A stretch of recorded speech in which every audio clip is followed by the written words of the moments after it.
Hi guys, welcome to Richard Cabile YouTube channel. In today's video, I will teach you how to change assistant menu size on Samsung Galaxy A02. And okay guys, but before we start, kindly subscribe to my YouTube channel by pressing subscribe button and the bell to notify you if I have new videos. Okay guys, let's start. So okay guys, all you have to do is go to setting in your Samsung Galaxy A02.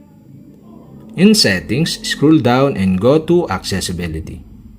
In accessibility, okay, go to interaction and dexterity.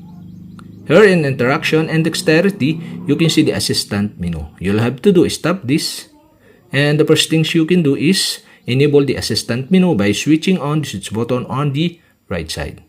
And okay guys, here you can see the assistant menu here.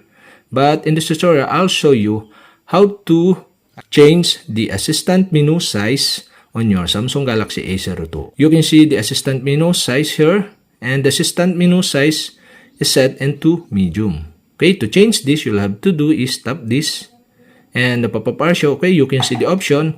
You can set into small, medium, or large. And okay guys, I decide to change into large.